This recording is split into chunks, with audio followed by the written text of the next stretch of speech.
प्रातस्मरामि हृदि संस्पृदात्मतत्त्वं सच्चित्सुखं परमहंसगतिं तुर्यं यत्स्वप्नजागरसुषुप्तमवैति नित्यं तद्ब्रह्मनिष्कलमहं न च भूतसंगः।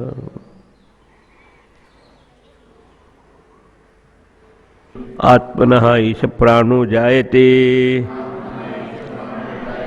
यथेषा पुरुषे छायेतस्मिन् एतद् आततं मनोकृतेन आयाति अस्मिन् शरीरे यथा सम्राडेवाधिकृतान् विनियुङ्क्ते एतान् ग्रामान् अधितिष्ठस्व इति एवमेव एष प्राणः इतरान् प्राणान् पृथक् पृथगेव सन्निधत्ते। या तिसऱ्या प्रश्नामध्ये अनेक उपप्रश्न विचारले, ते पण प्राणाबाबत.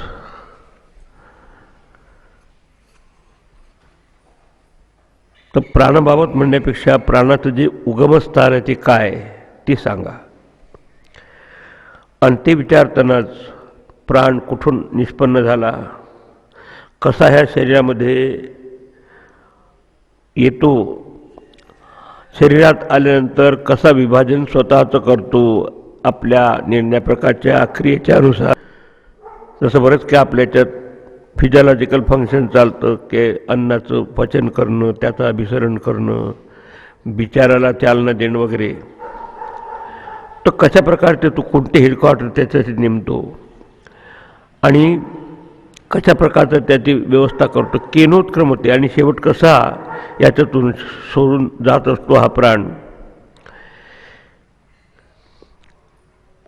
बाह्य आणि तसंच आध्यात्मिक जगताला म्हणजे ब्रह्मांडात आणि पिंडामध्ये देखील. अशा तऱ्हेचा प्रश्न प्राणोत्क्रमात कुठून, मनुष्य शरीरात तो कसा प्रवेश करतो, स्वतःला विभाजित करून कशाप्रमाणे शरीरात राहतो आणि या शरीराला सोडून दुसऱ्या शरीरात जाताना पूर्वीच्या शरीरातून कसा तो निघतो. आणि पाचवा, बाह्य पांचभौतिक जगताला तसंच ह्या आपल्या आंतरिक व्यक्तित्वाला तो कसं सपोर्ट देतो. थोडा सूक्ष्म प्रश्न आहे. आजपेक्षा त्याच्यावर त्याने उत्तर दिलं आधी त्याची प्रशंसा करून की आपल्या हा आत्म्यापासूनच हे प्राण निर्माण होतात.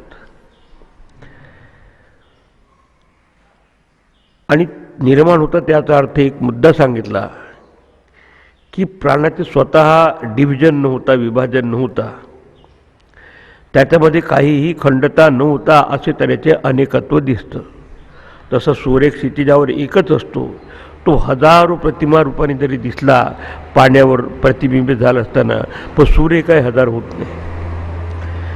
तसंच हे आपल्यामध्ये तर हे प्राणतत्व, प्राणस्य प्राण, तो जेव्हा प्रकट होतो तर त्यात विकार न होता तो प्रकट होतो. त्यासाठी मुद्दाम उदाहरण दिलं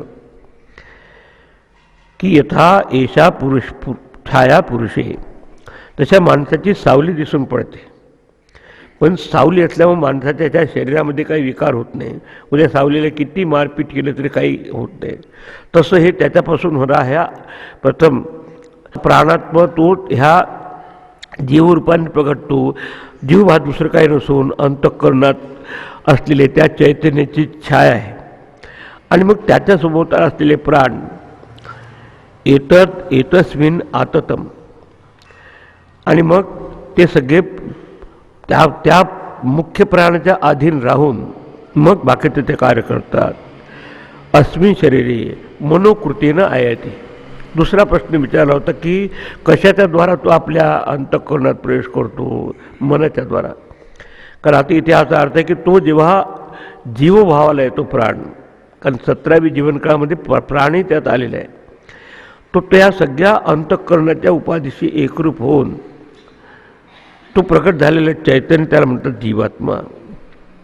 आणि तो जीवात्मा आपल्या अंतःकरणाच्या क्षमतेनुसार तसं आपले काय विचारशक्ती आहे, काय भावनाशक्ती आहे आणि संकल्पशक्ती त्याची एकरूप होऊन या शरीरामध्ये जीवरूपाने प्रवेश करतो. आता नंतर जीवाचं इथे राहणं या प्राणासहित, त्याच्यानंतर बाकीचं सगळं कार्य करणं आणि शेवट उत्क्रामण होतं म्हणजे निघून जाणं.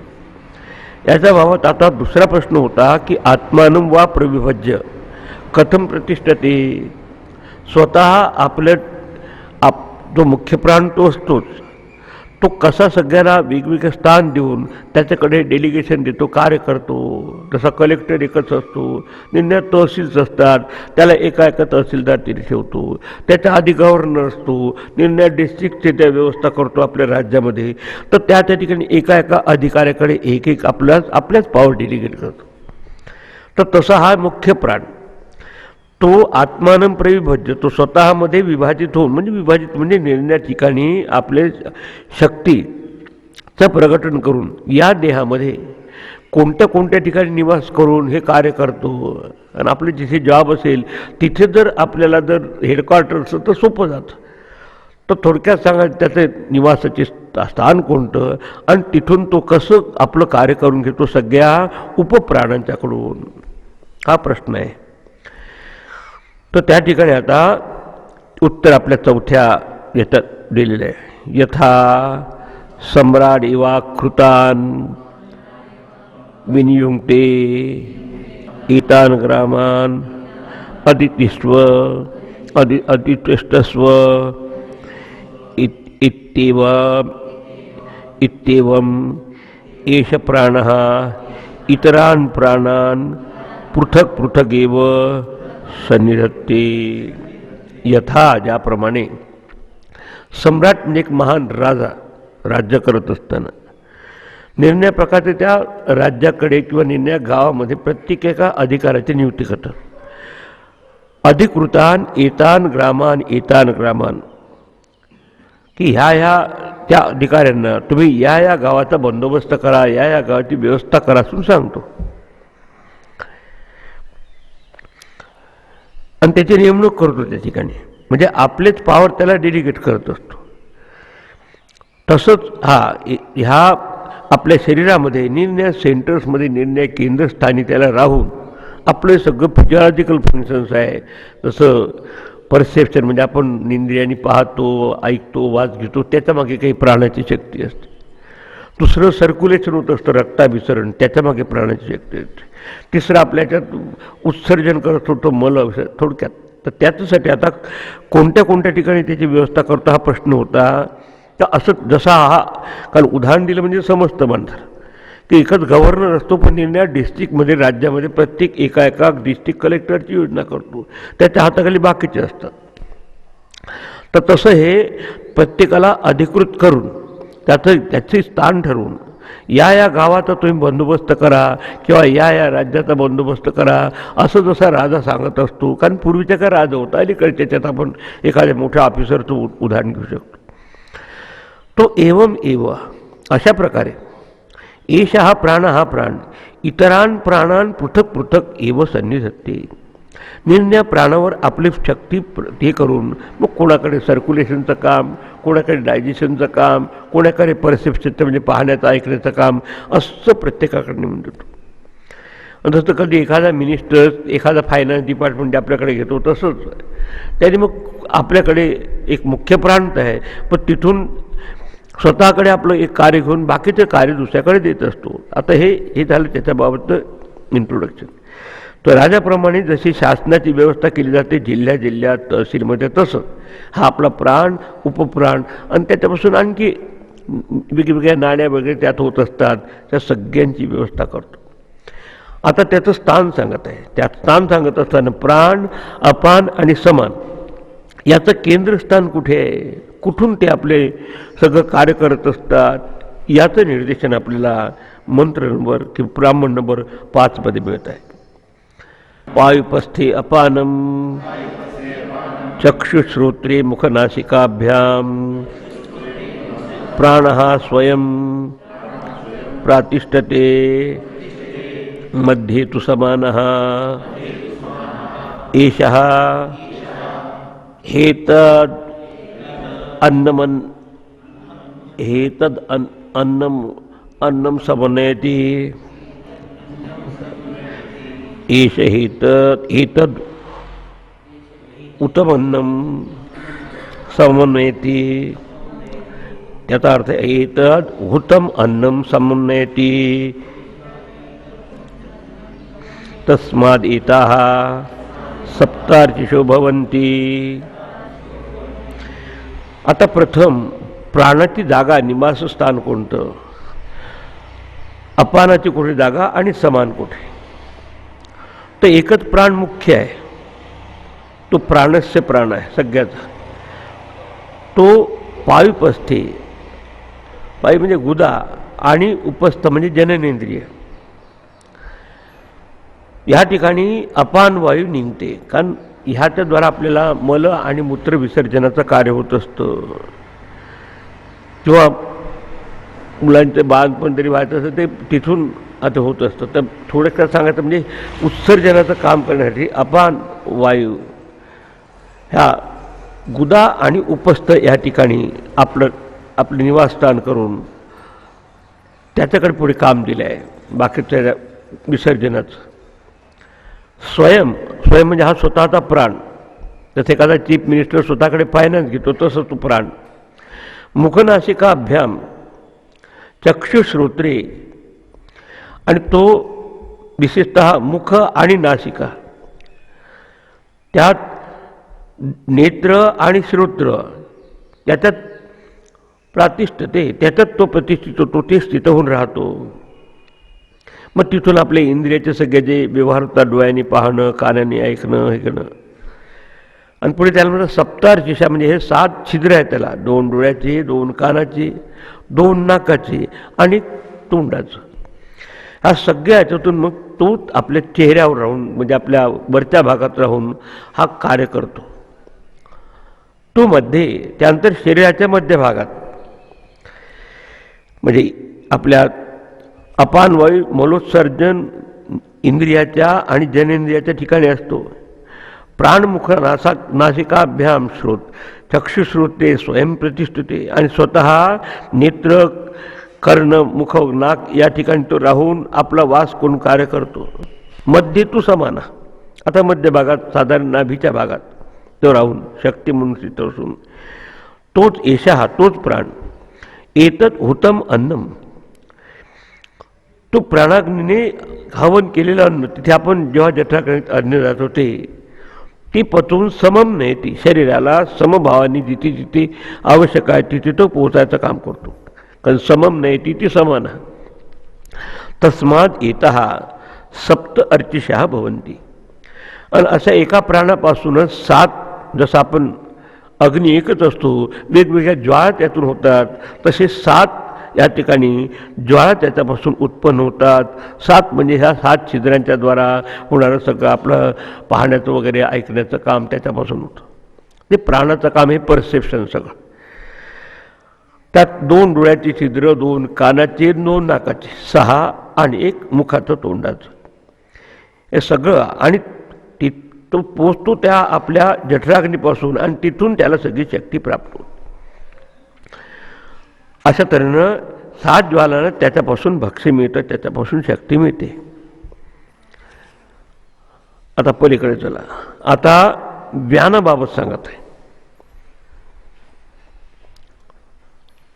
पुढच्या याच्यात.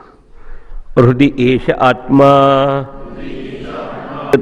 अत्युदत 100 नाडीनां तासां 100 एकैकस्य 72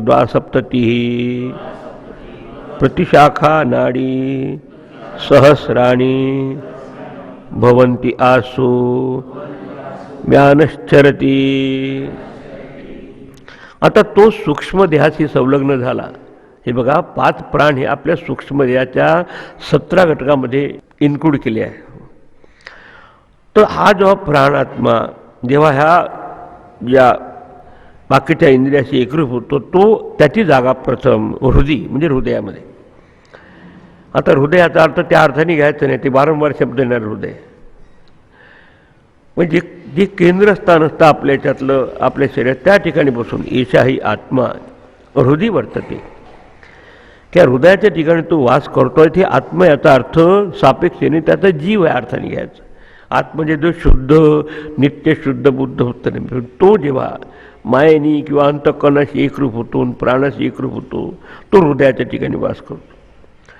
आणि त्याच्यापासून मग या प्राणाच्या शक्तिरूपाने पकडलेल्या अशा नाड्या आणि उपनाड्या, म्हणजे त्याचंच प्रकटन. अत्र एतत् नाडीनाम एकशतम असती, त्याच्या 101 नाड्या असतात.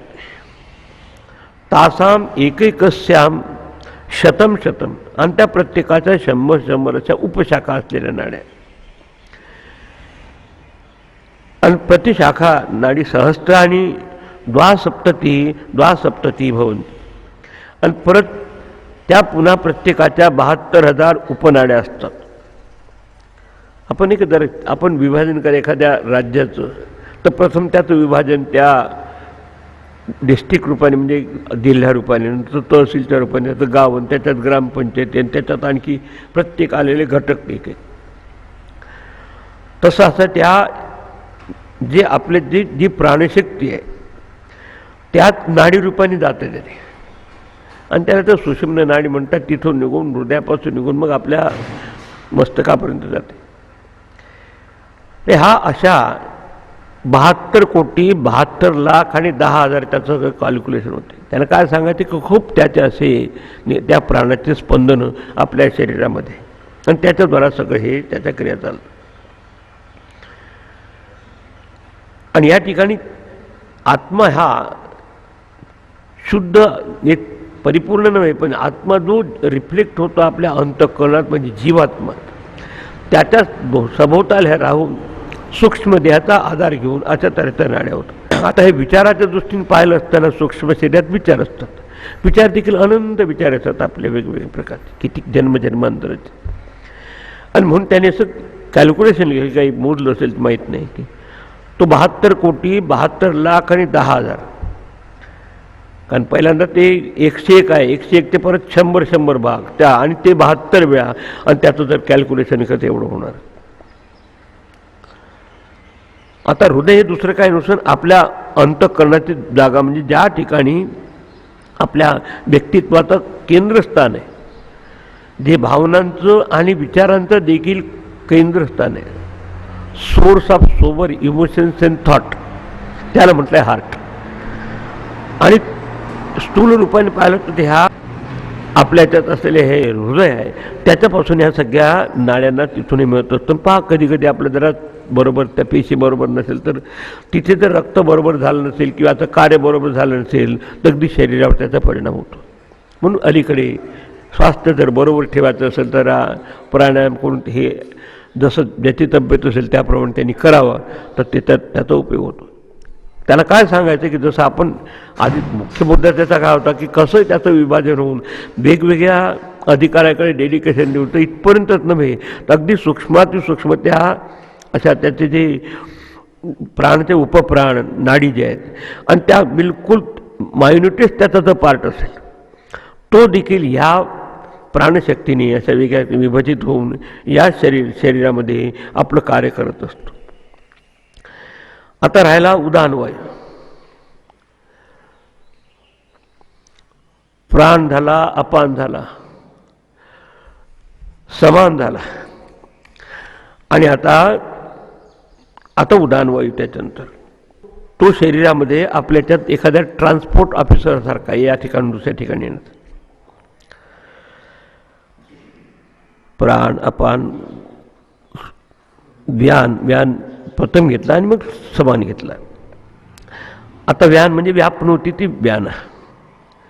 तर प्रतिशाखा नाडी सहस्त्राने भवंती आसू व्यानश्चरती.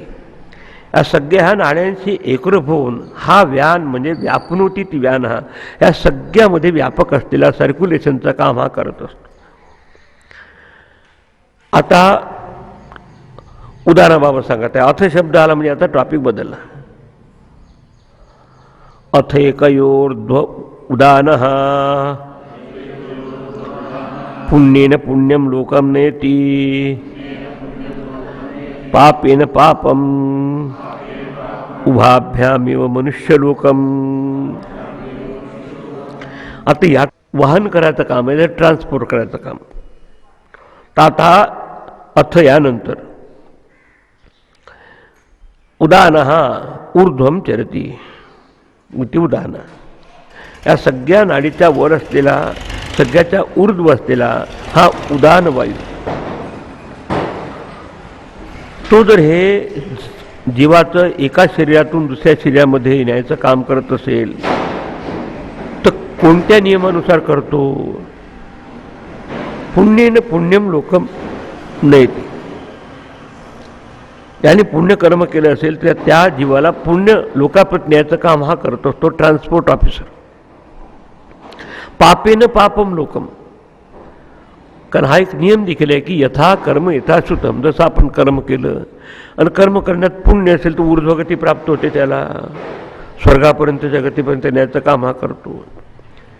कारण शरीर माणसाचं जेव्हा जेव्हा सुटतं तेव्हा हे स्थूल शरीर इथेच असतं, सूक्ष्म देहात इथून हालून दुसरीकडे निघून जातो.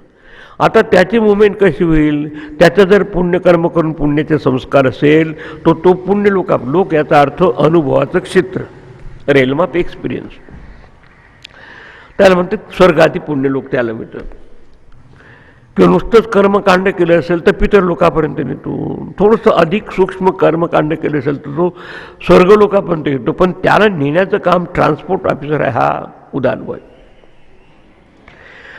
पापेन पापम लोकम नयते. पाप लोकापर्यंत नेतो. काही समजा वाईट काम केलं तर नरकादिगती किंवा अधोयोनीला घेऊन जातो, पशु पक्ष्यादी योनीला. आणि इथूनच सुरुवात होते मनुष्य जन्मापासून. आपल्या गीतेत म्हटलं की कर्मानुबंधिनी मनुष्य लोके, आपल्या कर्मानुसार मनुष्य लोक प्राप्त होतो. आता इथून माणूस काय करतो? एखादा जनावरासारखा वागत असेल तर तो अधोगतीला, पण न्यायचं काम कोण करतो? हा उदानवायू. दुसरे ऊर्ध्वगतील का एखाद्या डिस्पॅच करतात, सांगतं ते इथे ट्रान्सपोर्ट कर, तर तसं आता कर.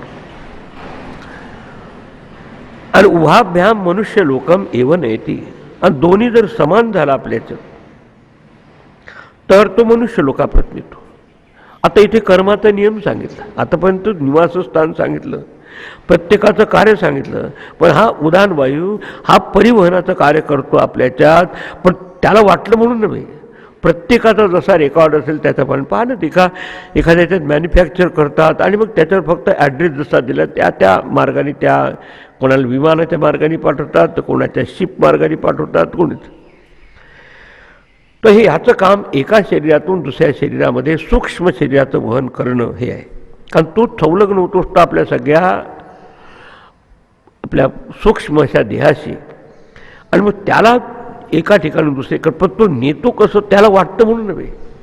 पण ज्यांनी पुण्यकर्म केलं असेल त्याला पुण्य लोकापर्यंत येतो, पापकर्म केलं असेल तर पाप लोकापर्यंत येतो. दोन्ही समान झालं असेल तर तो मनुष्य जन्माला आणतो.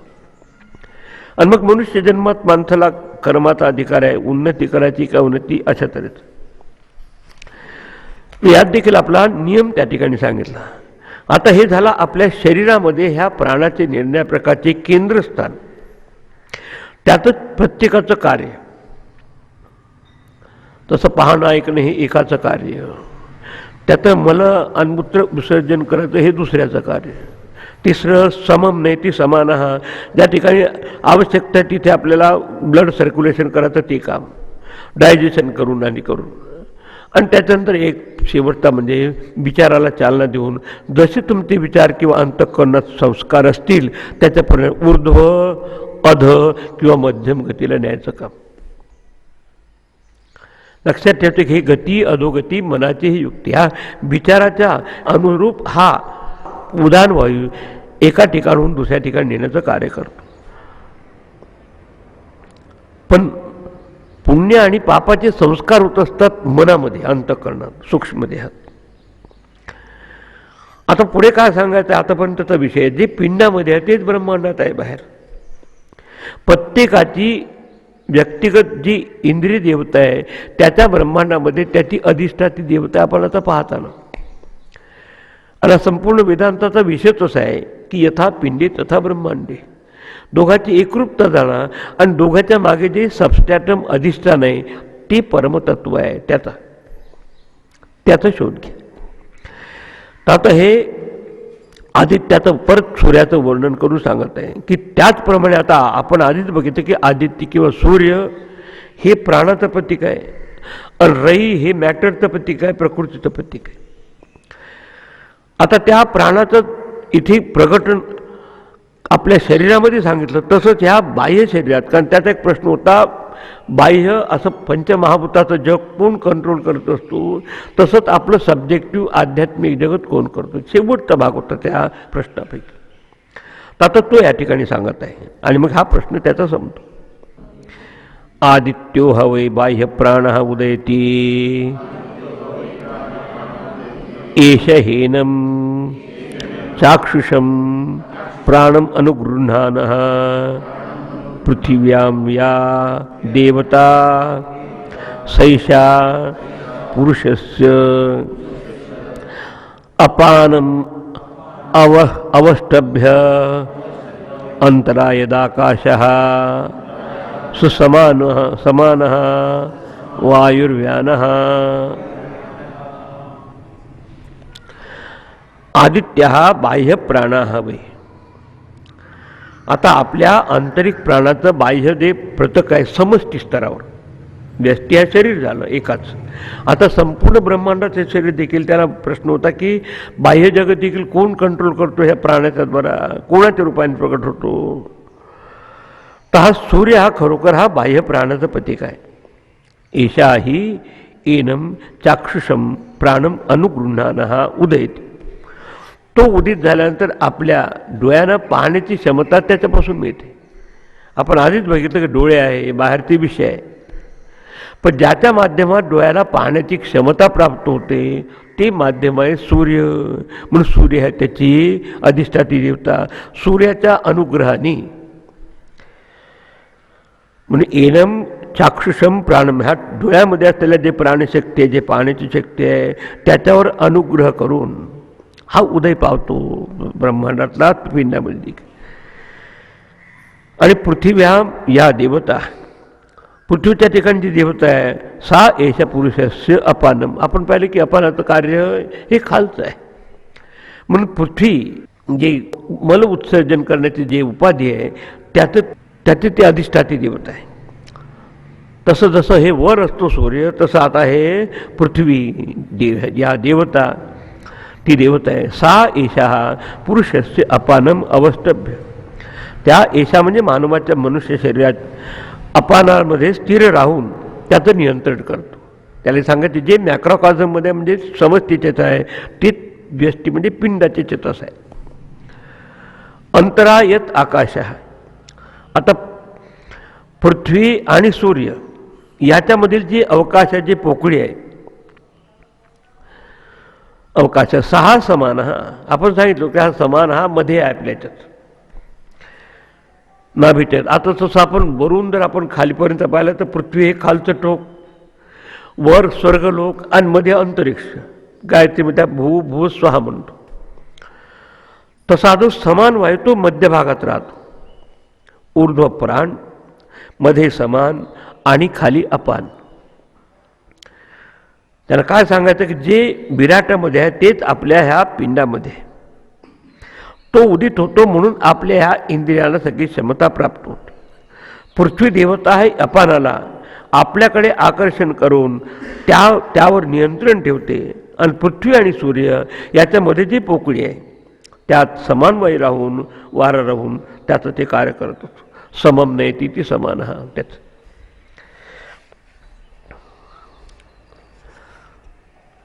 आता हे एक उपासना सांगितली कशी पिंडामध्ये आहे, त्यातच खरं अधिष्ठान ब्रह्मांडातल्या देवताच्या ठिकाणी आहे. त्याच्याशिवाय ह्या पिंडातल्या कुठलेही देवता आणि कुठलंही कार्य प्राणाचं देखील त्याच्याशिवाय होऊ शकत नाही. तर त्याचं प्रतीक म्हणून सूर्य त्या ठिकाणी सांगितलं आहे.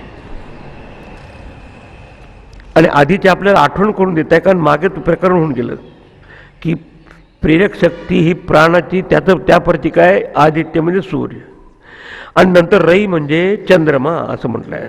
आणि म्हणून त्याच्यानुसार दोन आयन झाले, एक सूर्याच्या मार्गाने जाणं आणि दुसऱ्याच्या चंद्रमा मार्गाने चंद्रलोकापर्यंत. आता हे वर्णन चाललं आहे आपल्या याच्यात असलेल्या प्राणक्रियेचं आणि अशा तऱ्हेचा हा दोन्ही बाहेर तसा आत एकच प्राण अशा निर्णया रूपाने प्रकटित होऊन बाह्य देवताच्या रूपाने तसंच आंतरिक ह्या शक्तीच्या रूपाने शरीराच्या या कार्य करतो हे सांगून आता पुढे तो जो उदान वायू आहे तो शेवट शरीर सोडत असताना तो एकदम शांत होऊन जात असतो. तो निघून गेला की आपण म्हणतो की संपूर्ण शरीर. तर त्याच्याबाबत एक प्रश्न होता की हा जो प्राण शरीरात तो सगळं कार्य करतो तर हा इथून शेवट कसा निघून जातो. झालं प्रेभज्य कथम प्रतिष्ठते केनोत्क्रमते आणि कसा तो उत्क्रमण करतो. कथम बाह्यम अभिधत्ते कथम अध्यात्ममिती. हे बाह्य कसं बाह्य ज्या देवता आहेत त्याच्याद्वारा आंतरिक त्याचं प्रकटन कसं आपल्या ह्या शरीरामध्ये असलेल्या आध्यात्मिक देवता अशा तऱ्हेने दोघंही असं अभिन्न आहे हे सांगून शेवटचा एक प्रश्न राहिला होता केन उत्क्रमते कसा तो उत्क्रमण करत असतो. आणि उदानवायूचं काम आहे या सूक्ष्म देहाला एका शरीरातून दुसरीकडे न्यायचं. आता त्याबाबत एखादं शरीर सोडून दुसरीकडे जात असताना पुनर्जन्माच्या अवस्थेला देखील जीवात्मा जात असतो तर त्याला नेण्याचं काम हा उदानवायू करतो हे आता या ठिकाणी 9व्या प्रमाणामध्ये सांगत. तेजो हवा उदान तस्मात् उपशांत तेजा पुनर्भवम इंद्रियैर्मनसी संपद्यमाने ही. आता तेज म्हणजे हा बाह्य जो अग्निरूपासारखा आहे आपल्या शरीरात देखील ज्याच्यावर संपूर्ण ऊब निर्माण होते तर प्राणाचाच एक भाग आहे. तर बाह्य अग्नी हा उदान आहे. तस्मात हे कशावरून समजायचं की जेव्हा एखाद्याचं शरीर सुटतं किंवा मरण पावतं तेव्हा प्रथम त्याच्यातले हे अग्नितत्व दूरून एकदम संपूर्ण शरीर थंडगार पडत असतं. म्हणून उपशांत तेज हा की जेव्हा त्याचं तेज शांत झाले असतं म्हणजे त्याच्यातली उष्णता निघून जाते. कारण सूर्य देखील त्याचाच प्रतीक आहे. त्यात उष्णताही आहे आणि तेजही आहे. तसंच हा तेज हा म्हणजे त्या अग्नीचं किंवा ह्या सूर्यामध्ये असलेलं तेज रूपाने जो उदान आपल्या याच्यात काम करतो तस्मात उपशांत तेज. उपशांत झाल्यानंतर मनसी संपद्यमान हे इंद्रिय सह. आणि मग तो जात असताना कसा जातो एकटा नाही जात.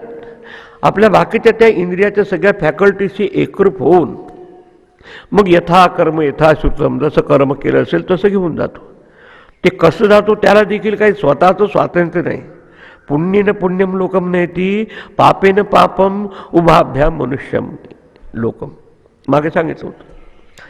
तर याच्यात एक गोष्ट सांगत आहे की मनसी संपद्यमाने ही इंद्रियही सह. मन आणि इंद्रियाच्या असलेल्या 5 शक्ती हे बाहेरचे नाही इंद्रिय सूक्ष्म देहामध्ये या इंद्रियाच्या सगळ्या फॅकल्टी झाल्या. कानामध्ये ऐकण्याची शक्ती डोळ्यामध्ये पाहण्याची शक्ती म्हणून तर जेव्हा हळू माणूस मरायला लागत असतो हळू सगळ्या फॅकल्टी त्याच्या डीम होत जातात. आणि एक क्षण असायचं की बिलकुल तो प्राण सुटला की शरीर अगदी थंडगार होतं. यानंतर उपशांत तेजा झालं. म्हणजे उदानाने शेवटची उडी घेतली त्या शरीरातून. आणि इंग्रजीत होतं ही ब्रीथ इज लास्ट शेवट. आणि मग काय करतं अशानंतर मृत्यूनंतर हा मनामध्ये इंद्रियाशी म्हणजे सूक्ष्म देहाशी लय होऊन समरस होऊन दुसऱ्या शरीरामध्ये शिरतो आणि मग त्याला पुनर्जन्म म्हणतात. आणि तो कसा होता आधीचा नियम सांगितला की जसं कर्म केलं असेल तसं त्याला गती प्राप्त होते. आता ह्या मरणकाळी असा संकल्प असेल तर त्याचं काय फळ प्राप्त होते सांगून म्हणून प्राणाची उपासना देखील किती महत्त्वाची सांगत. पुढच्या त्याचं निर्देशन करताय की मरणकाली त्या जर चांगला संकल्प असेल तर काय त्याला लाभ होत असतो त्याच्यानुसार पुढचा संकल्प होत असतो. आपण गीतेत देखील पाहिलं की शेवटचा विचार पुढची अवस्था ठरवत असतो. अंत्य या मती सा गतीर भवेत. जशी मती बुद्धी असेल तसं शरीरात नंतर सुटवते जात असतं. आता तोही नियम इथे सांगत आहे. 10व्या ब्राह्मणात पाहता यच्चित्तः तेनेशं प्राणमायाति प्राणस्तेजसा युक्तः सहात्मना यथा संकल्पितं लोकं नयति. आता कशापर्यंत प्रवेश करतो? मनोकृतीने आहे ती मागे लिहिलं होते. एक मनोकृती म्हणजे मनाशी संलग्न होऊन नुसता प्राण स्वतःहून येत नाही. आणि मन म्हणजे आपल्या सगळ्या सूक्ष्म शरीराचं प्रतीक घ्या तुम्ही. आणि मग त्याच्याशी एकरूप झाला की त्याला आपण तो जीवात्मा. आता हा त्या शरीरात राहून सगळ्या ठिकाणी यथास्थान राहून यथा कार्य करून एक दिवस त्याची यात्रा संपते. तर एषा हा म्हणजे हा जीवात्मा त्या अंतःकरणामध्ये जे काही संकल्प की जे विचार करत असतो, ऊर्ध्व असो की अधोगतीला नेणार. आणि गती अधोगती मनाची ही युक्ती, मनाची. तेन प्राणम आयाती, त्याच्यासह मुख्य प्राणाच्या ठिकाणी तो येतो. म्हणजे सगळ्या प्राणांच्या ठिकाणी एकवटून घेतो. प्राणम आयाती, प्राणच तेजसा युक्त. आणि प्राण तेजाने युक्त म्हणजे उदान वायूने युक्त होऊन. कारण उदान वायू हा शेवट त्याला घेऊन जाणार आपल्या व्हेकलनी, आपल्या त्यातून. आत्मनासो म्हणजे इंद्रियाचे जितकं काही इंद्रियाचे जे जीवलग लागले आहे म्हणून आपल्या जीवाचे 5 ज्ञानेंद्रिय, 5 कर्मेंद्रिय आणि 5 प्राण सूक्ष्म असे सगळे मन आणि बुद्धी, ह्या सगळ्याचे एकत्रीकरण करून. तसं आपण पॅकेज करत असताना एकाच आता सगळे निर्णय आयटेम्स टाकतो आणि मग न्यायचं काम ते ट्रान्सपोर्ट करत असतं.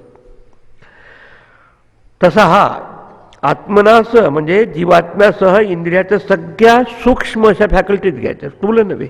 हे बाहेर ते गोले कान असं नाही, पण त्याच्यामध्ये कानामध्ये ऐकण्याची शक्ती, डोळ्यामध्ये पाहण्याची शक्ती.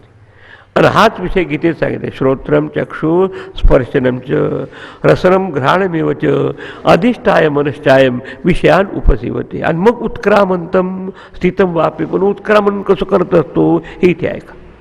हा उदाहरण त्याला घेऊन जातो ट्रान्सपोर्ट. आत्मनाचं म्हणजे जीवात्म्याच्या सगळ्या बाकीच्या सूक्ष्म अशा फॅकल्टीजसह कसा घेऊन जातो त्याला वाटतं तसं नव्हे. यथा संकल्पितम लोकम नेते, त्याने ज्या लोकांकडे जायचा संकल्प केला असेल म्हणजे कर्मानुसार त्याचे संस्कार होतात, संस्कारानुसार त्याचे मनाचे संकल्पना होते. आणि मनाच्या संकल्पनेत जर असं शुद्ध भाव असेल, पुण्यात्मकता भाव असेल तो ऊर्ध्वगतीला नेतो. अधोभूमिकेतला भाव असेल, संकल्प असेल तर अवनतीला नेतो. किंवा मध्यम स्थितीत असेल तर तो मनुष्य योनी नेतो. असा प्राण हा उदानाची एकरूप होऊन आणि जीवात्म्याचा सगळ्या ह्या उपाधीसह याला घेऊन जात असतो असं सांगितलं.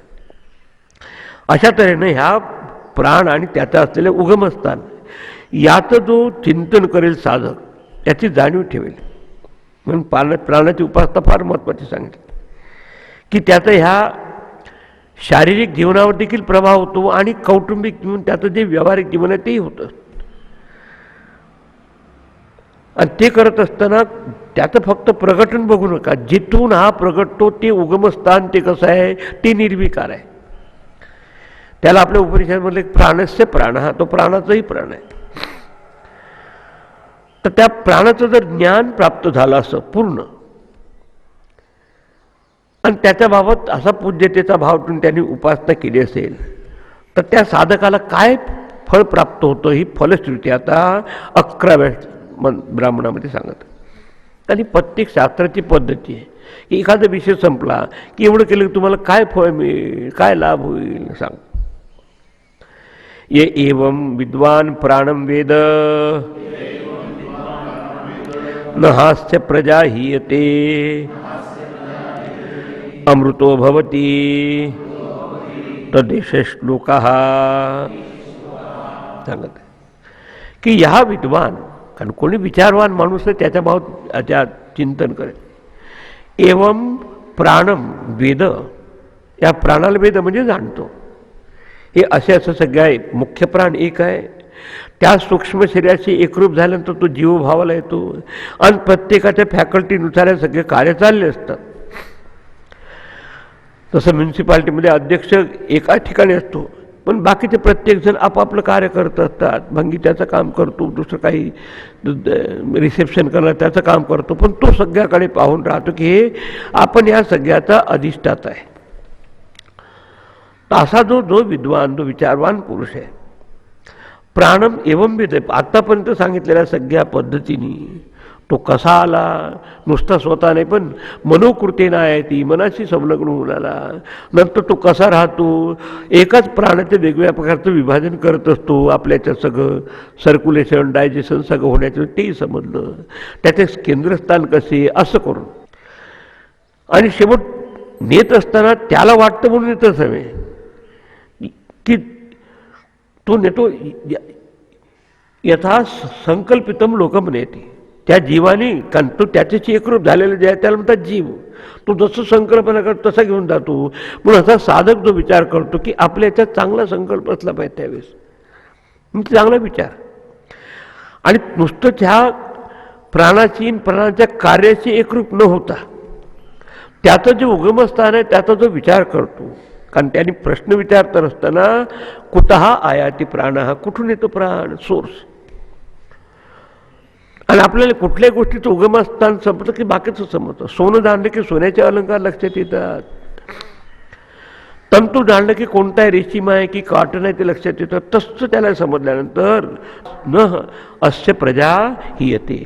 अस्य म्हणजे त्या गृहस्थी माणसाची देखील त्याचे संतान परंपरा नाश पावत नाही, येते कदापि त्याचा नाश होत नाही, कारण ते प्राणी तिथे उपासना केली. त्या प्रल्हादाचा एक श्लोक आहे, तो देवाचे प्राणाम नमो भगवते पुरुषाय तुभ्य म्हटलं की ज्याच्या माझ्या सुप्त अशा वाचेला देखील शक्ती मिळते, माझ्या इंद्रियाला शक्ती मिळते, अशा प्राणाला मी नमस्कार करतो असं म्हणा. पुरुष म्हणजे तोच भगवंत समजून. तर असं जे उपासना करतात, अस्य प्रजा नह हीयते, ते नष्ट होत नाही. मग काय होतं त्याचं, अमृत भवती. खऱ्या अर्थाने अमर वस्तू ती आहे की ज्यात आदी आणि अंत नाही, ज्यात परिवर्तन नाही. आणि म्हणून परिवर्तन रहित जे प्राणाचं जे उगमस्थान आहे ते आपलं आत्मतत्व जाणून तर तो देखील अमृत स्वरूप होतो. म्हणजे प्रजा म्हणजे तो स्वतः, त्याच्यापासून निर्माण झालेले सगळे संतान.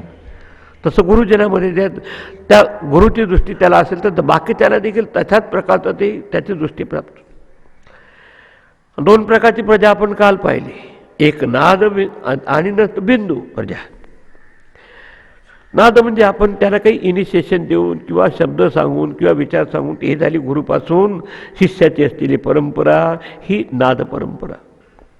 बाकी तर फिजिकली आपण जे पाहतो आहे की रज आणि रेताचा संपर्क होऊन हे संतती होते ती. तर ज्या प्रकारे हा त्याच्याकडे साधक चिंतन करेल त्या दोन्ही प्रकारे, त्यात प्रजा मग नाद असो की बिंदू संतती असो, त्याने जर उगमस्थान जाणलं सगळ्याचं, कशा प्रकारे पिंड आणि ब्रह्मांडाची एकता जाणून दोघांचं लोक सबस्टॅटम किंवा अधिष्ठान एक आहे आणि ते आपलं स्वरूप आहे, तर अमृत भवती. तो अमर स्वरूप होतो, त्याला जन्ममरणाची प्रक्रिया राहत नाही. पण नुसतं त्या प्राणाच्या संपर्कात राहत असेल तर परत मग तो ट्रान्सपोर्ट ऑफिसर येणार, पण उदास झाले की ती प्रक्रिया. मुख्य भावार्थ असा आहे की नुसतं ते प्राण जाणण्याचे महत्त्व भावना नसून ज्याच्यापासून प्राणतत्व होते ते प्रकार. म्हणून श्वास से अपनी अंतरदृष्टी निरखना आहे. श्वास नाही म्हटलं आहे, श्वासाला जिथून श्वास येत आहे जिथून प्राण येत आहे त्याची तो जाणीव ठेवत असेल तर तो साधक इथेच याच देही आणि याच डोळा अमरत्वाचा सोहळा पाहतो. आता हे झालं ह्या ब्राह्मणातलं असं विधान. त्याला ऋग्वेदातला मंत्र दिल्याशिवाय ते काही ऑथेंटिक होत नाही. आणि म्हणून याचं समालोचन करतात. ऋग्वेदापैकी एक ऋचा देऊन याचं समालोचन पुढच्या याच्यात करत आहे. आणि ऋग्वेदामध्ये असा मंत्र आहे, तो ऋषी त्या ठिकाणी घेत आहे. एका ऋषीला दुसऱ्याची प्रॉपर्टी घ्यायचा अधिकार आहे, बाप कमाल वापरायला काय हरकत नाही, जसं काही परंपरा. पण ते कशासाठी की त्यात आपली अधिकृतता सांगायची की हे मी सांगतो हे माझ्या याच्यात नाही, या दुसऱ्या उपनिषदात देखील असं सांगितलं आहे प्राणाच्या उपासनेबाबत. तर त्यासाठी आता हे देऊन याला विराम देतं. उत्पत्तिमाया टीम स्थानम प्रभुत्वम चैव पंचधा आध्यात्मम चैव प्राणस्य विज्ञायामृतमश्नुते विज्ञायामृतमश्नुत इति. आतापर्यंत सगळे विषय टॉपिक्स या ठिकाणी झाले. आणि अशाने एतस्य प्राणस्य ह्या प्राणाचं उत्पत्तीम आणि आयतीम म्हणजे त्यात ह्या प्राणाचं या ठिकाणी निर्मित होणं, प्रगट होणं, त्याचं आगमन कसं मनोकृतीने मनासहित येत असतो, सूक्ष्म शरीरासहित तो एकटा राहत नाही. तसं स्थानम हे सगळं झालं सांगून एवढ्याच्यात. या ब्राह्मणामध्ये डिटेल दिले असतात, मंत्रोपनिषदात सूत्ररूपाने सांगितलं असतं. स्थानम विभुत्वम हे व्यापकता असून त्याचं श्रेष्ठत्व त्याचं आहे, व्यापकत्व त्याचं आहे. तसंच बाह्यम एव अध्यात्मम पंचधाच त्याचं बाह्य पंचमहाभूताचे तो कसा कंट्रोल करतो, आपल्या ह्या शरीराला कसा नियंत्रित करतो, विभाजन करून आपलं कार्य करतो. एतत् विज्ञाय हे जाणल्याने, आता जाणणं म्हणजे हे ऑब्जेक्टिव्ह नव्हे की ते उगमस्थान प्राणाचं आपलं स्वरूप आहे, त्याच्यामध्ये काहीही उच्चावचन किंवा परिवर्तन नाही, हे जो जाणत असेल मानव तर अमृतम अश्नुते याला अमृतत्वाची प्राप्ती होते. विज्ञाय नुसतं ज्ञान आहे तर त्याला म्हणतात शाब्दिक ज्ञान, पण त्याच्यानं तो ध्यान करून त्या उगमस्थानाकडे जाऊन ते आपलं स्वरूप आहे. असा जो कोणी प्राणी, जो जीव जाणतो तो अमृतत्वाची प्राप्ती करतो. कारण अमर वस्तूच्या जाणण्यातच अमरता प्राप्त होते. अमर वस्तू ती जिला आधी आणि अंत नाही. याला सगळं कसं आहे, उत्पत्ती आहे, स्थिती आणि विनाश आहे. म्हणून उत्पत्ती विनाशरहितम चैतन्यम या सगळ्याचं उगमस्थान सोर्स असलेला कॉन्शियसनेस चैतन्य, त्याला उत्पत्ती नाही आणि विनाश नाही, तो मी आहे. हे प्राणी नव्हे आणि बाकीत म्हणून त्या प्राण्याला देखील एक कोशामध्ये घातलं आहे. पण हे सगळं जाणून मग त्याच्या पलीकडे जातो, त्या आपल्या स्वरूपाकडे. तर विज्ञाय अमृतमश्नुते विज्ञाय अमृतमश्नुते इति की अशा तऱ्हेने त्याचा स्वानुभव घेतला असताना किंवा विशेषेने ज्ञान झालं असताना त्याला अमृतत्वाची प्राप्ती होते. त्याला परत जन्ममरणाची प्रक्रिया राहत नाही. आणि ते स्पष्ट केलं आहे की वेदांतात जाण्याचं म्हणजे की ऑब्जेक्टिव्ह नॉलेजसारखं नाही. बाहेरच्या ज्ञानात जो जाणणारा असतो ते ज्ञान होऊ शकत नाही. झोऑलॉजी जाणणारा झोऑलॉजिस्ट होतो पण तो झोऑलॉजी होत नाही. दुसरा कोणी सायन्स जाणणारा सायंटिस्ट होतो पण सायन्स होत नाही. पण या ठिकाणी आत्मतत्व किंवा ब्रह्मतत्व जे प्राणाचाही प्राण आहे ते आपलं स्वरूप आहे असं जाणणारा ब्रह्मविद ब्रह्मैव भवति. तसं स्वप्न पाहणारा जागृत जाणणाऱ्याला पाहतो, याचा अर्थ स्वतः जागा झालं की त्याचं स्वप्न पण सगळं संपलेलं असतं. मेड तेच असतं, शरीर तेच असतं, पण दृष्टी त्याची संपूर्ण बदलून जाते. आणि ते जाणणं देखील व्यक्तिगत होऊ शकत नाही. शास्त्र आणि गुरु उपदेशतः अशा तऱ्हेनं सगळ्या प्रकारचे ते केंद्रस्थान कोणतं, त्याचं येणं कसं, व्यष्टी आणि समष्टीला कसा तो आधार होतो आणि त्या दोघाचे असलेलं जे आधार तत्व असलेलं तो मी आहे. त्याच्यात उत्पत्ती नाही विनाश नाही. उत्पत्ती मायाती आणि स्थानम ह्या तीन गोष्टीमध्ये चाललं असतं जगाचं सगळं. एक निर्मिती, त्यानंतर स्थिती आणि तिसरं लय. ढगाचं येणं, राहणं आणि निघून जाणं. पण त्याच्या मागे आकाश ते उगे. आकाशवत आपलं हे चिदाकाश याचं लोक कसं आहे असं जर जाणत असेल तर नुसतं ते प्राण जाणून त्याला सांगायचं तर तो अमरत्वाची किंवा पूर्णत्वाची प्राप्ती करतो. असं करून समजा इथेच नाही त्याला ज्ञान झालं, तो हिरण्यगर्भ अवस्थेला प्राप्त होईल, तिथून त्याला आत्मज्ञान प्राप्त होऊन नसं पुनरावर्तते, परत तो जन्ममरणाच्या प्रक्रियेला येणार नाही. आता पुढचा प्रश्न आहे मोठा, याच्याहून सूक्ष्म, कारण हे एक एक स्टेप बाय स्टेप आत घेऊन जात आहे. आता खरी वेदांताची सुरुवात इथे होते. की आता हे झालं की ह्या सगळ्या ह्या सूक्ष्म देहाचे एकरूप होऊनच आपण 3 अवस्था अनुभवत असतो. जागृत अवस्था, स्वप्न अवस्था, सुषुप्ती अवस्था. लय झाला मनाचा की आपण झोपीची अवस्था अनुभवतो. मनाचं असं विजृंभण झालं, प्राजक्शन झालं की आपण स्वप्नाची अवस्था अनुभवतो, म्हणजे आतल्या आत. आणि ते जेव्हा सगळं नामरूपाला असतं आणि हा सगळा खेळ चालला असतो ह्या सगळ्या ह्या व्यक्तित्वाची एकरूप होत. तर पुढच्या ह्याच्यात जो आहे तो गार्गी आणि पिप्पलादाच्या संवादात मागील प्रश्नात ह्या अपराविद्येबाबतचा प्रश्न विचारला. त्या व्यक्तात आश्रय कसा, त्याचं साधन लक्षण सगळं सांगितलं. पण आता अधिक त्याहून अधिक सूक्ष्म असा पराविद्येबाबतचा प्रश्न विचारत असताना ह्या जीवाला ह्या अवस्था कशा येतात, कुठले असो, भारतीय असो, विदेशी असो, जर्मन असो, सगळ्याला येत असतं. कोणी याचा विचार केला नाही आतापर्यंत. पण ज्याच्यामुळे तिन्हीचा सगळा खेळ चालतो ते जाणत असताना, जसं प्राण जाणून मग प्राणाचं ते उगमस्थान जाणायचं, तसं 3 अवस्था जाणून अवस्था त्रयातीत, देहत्रयातीत असं काय आहे. तर इथून आता आपण सुरुवात होईल. तर तो प्रश्न आपण पुढच्या विभागामध्ये घेऊ. एवढ्यातच थांबू जातात. बाकीचं भरपूर याच्यात दिलेलं आहे, पण फार ते जास्त विचार केला तर कॉम्प्लिकेट. फक्त मुख्य मुद्दा सांगायचा की पिंड आणि ब्रह्मांडाची एकरूपता या प्राणाच्या बाबतीत आहे आणि त्याच्या मागे जे अधिष्ठान आहे ते आपलं आत्मतत्व आहे असं जाणण्यातच साधकाला त्याची इथे कर्तव्यात असतात. कारण पुढचे जे 3 प्रश्न आहे खूपच एक षोडशकला पुरुष वगैरे खूप चांगलं सांगितलं ते. तर आपण आता पुढच्या याच्यात त्याला घेणार आहोत.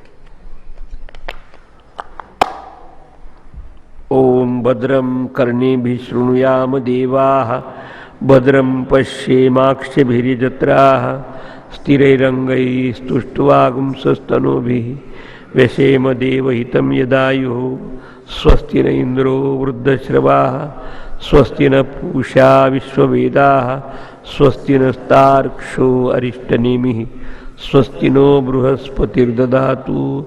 ओम शांति शांति शांति. हरि ओम. श्री गुरुभ्यो नमः. हरि ओम.